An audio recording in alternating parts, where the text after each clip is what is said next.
오늘 우리에게 주시는 말씀은 빌립보서 3장 1절에서 11절까지 말씀입니다. 빌립보서 3장 1절로 11절 교독하겠습니다.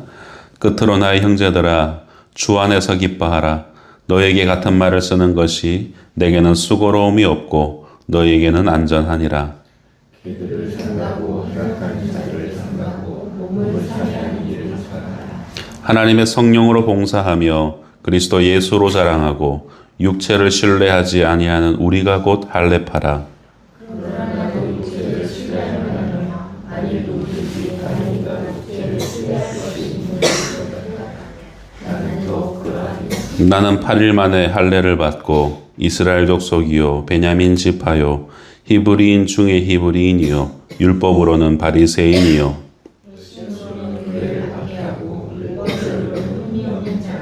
그러나 무엇이든지 내게 유익하던 것을 내가 그리스도를 위하여 다 해로 여길 뿐더러 또한 모든 것을 해로 여기는 내 주 그리스도 예수를 아는 지식이 가장 소중하기 때문이라.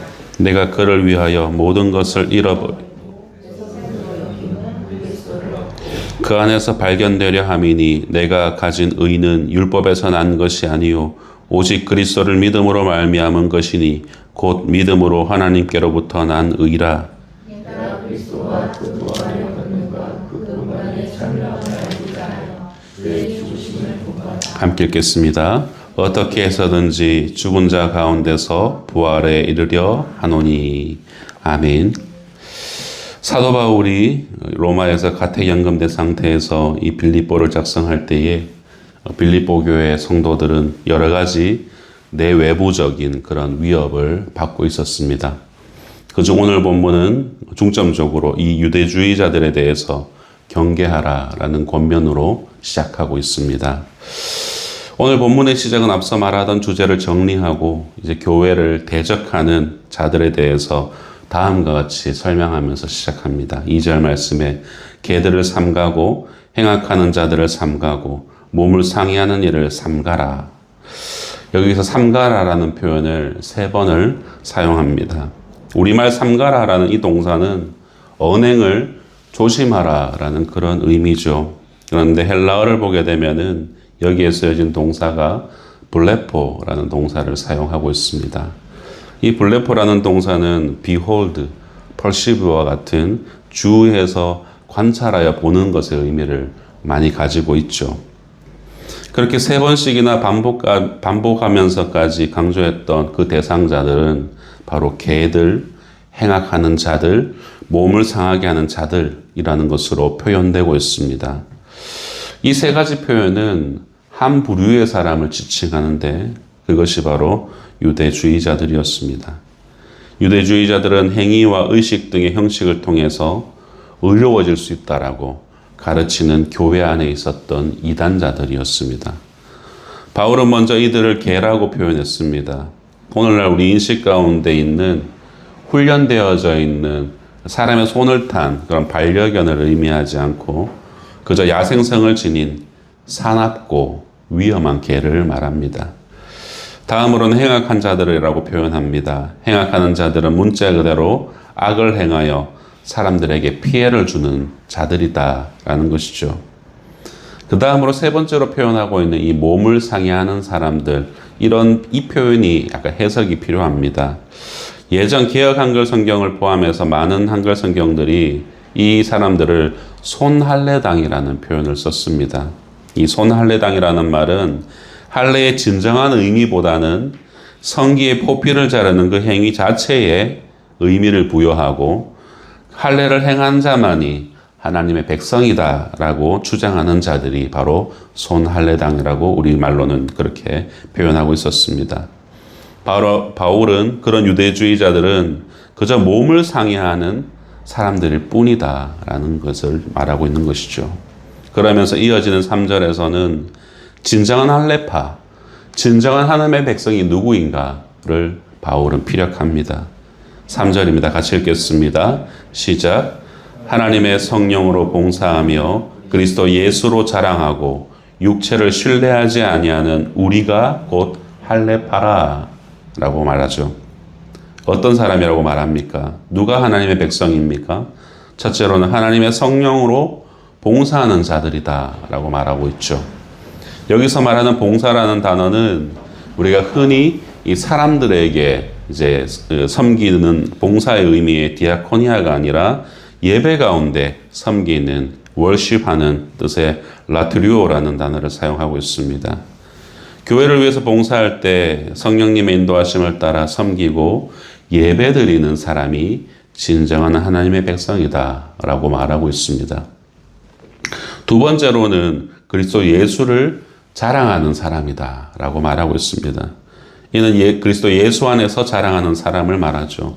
헛된 것을 자랑하지 않고 오직 주님 안에서 십자가를 자랑하는 사람, 바로 그들이 하나님의 진정한 백성이다라는 것이죠.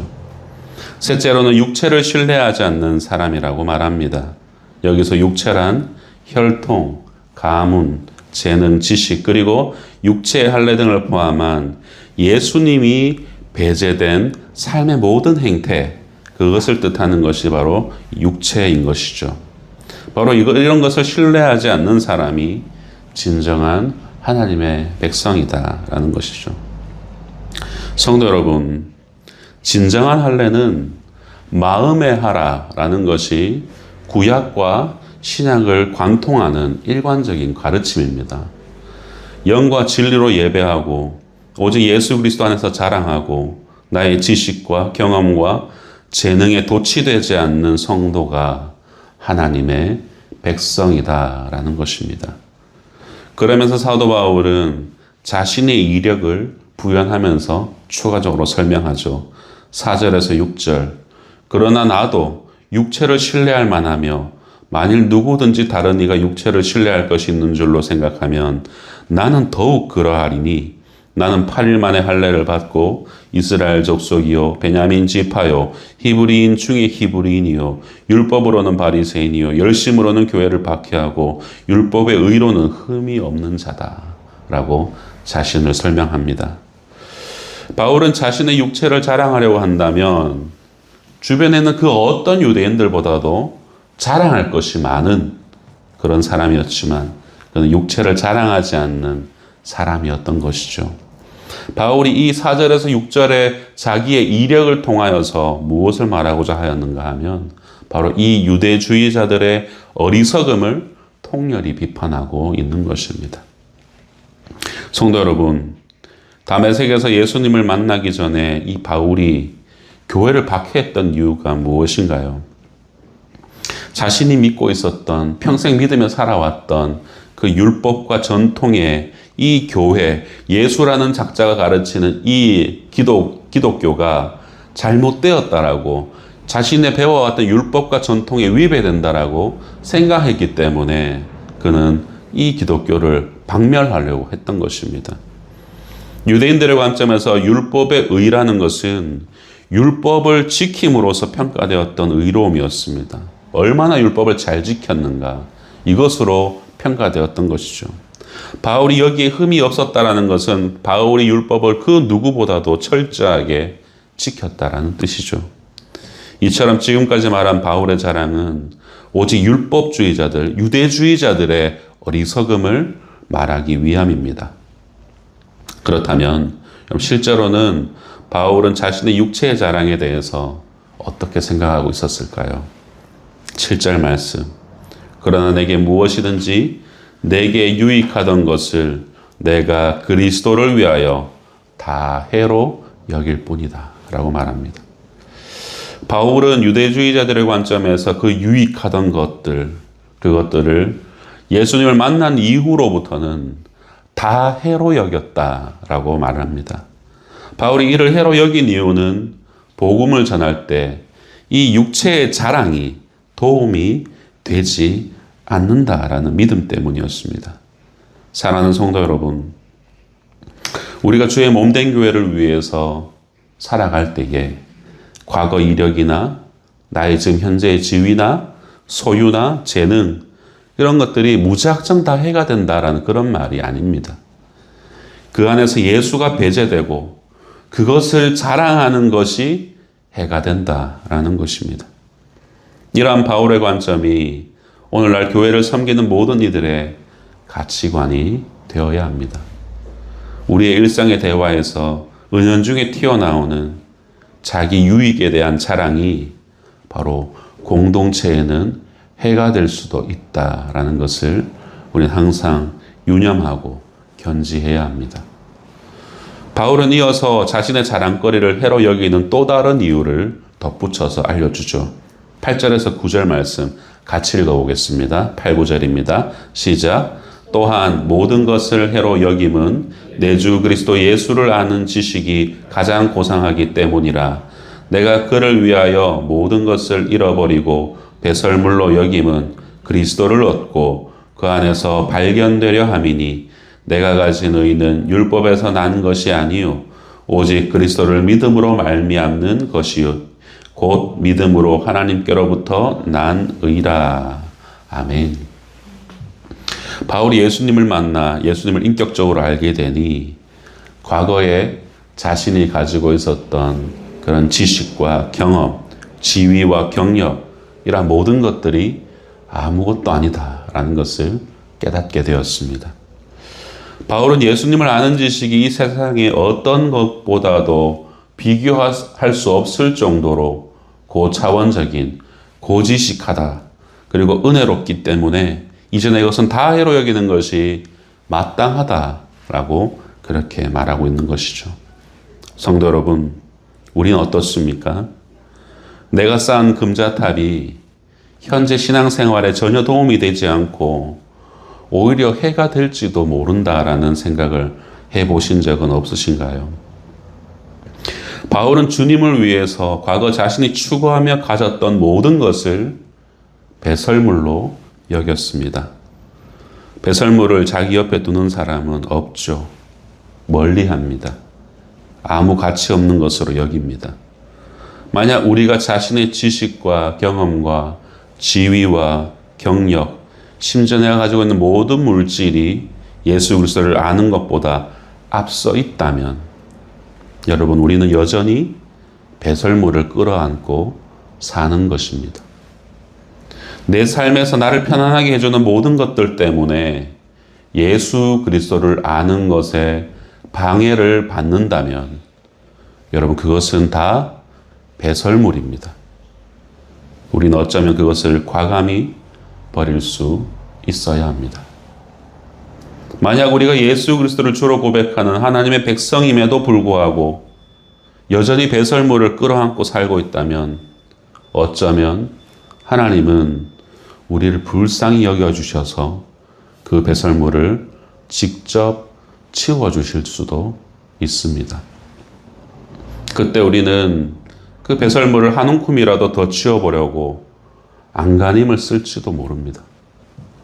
하지만 여러분 배설물을 움켜쥐면 악취만 날 뿐이죠. 성도 여러분, 나의 모든 것을 잃어버리더라도 예수 그리스도를 얻고 주 안에서 나의 정체성이 발견되면 우리의 전생애가 완전히 달라지는 것입니다.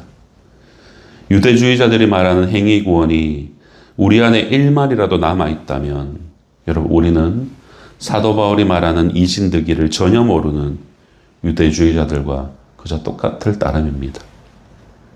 사랑하는 성도 여러분, 주 예수보다 더 귀한 것은 없습니다. 우리가 앞서 부른 이 찬송을 묵상을 하는데 이런 생각이 났습니다. 더 귀한 것이다 라는 이 표현 때문에 어쨌든 하나님이 주신 내 삶에 주신 어떤 물질이나 명예나 어떤 위치나 지위 이런 것들도 뭐 더 귀하진 않더라도 귀하긴 귀하지 라는 생각에 우리는 예수님과 이것들 사이에서 줄타기를 하고 있지 않은가 라는 생각을 한번 해보게 되었습니다. 그렇게 가끔씩은 줄타기 하다가 세상 쪽에 기울어 버리는 나의 모습이 떠오르기도 하였습니다.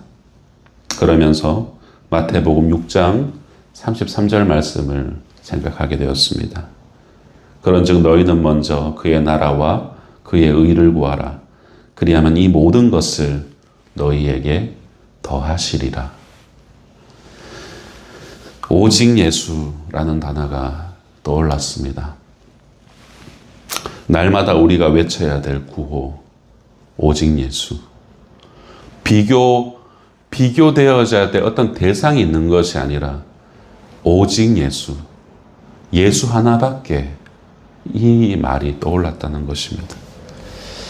주님만 얻으면 모든 것을 얻은 것이고, 세상의 모든 것을 얻어도 주님을 잃으면 우리는 모든 것을 잃어버린 것이라는 이 생각이 제 마음을 가득 채웠습니다.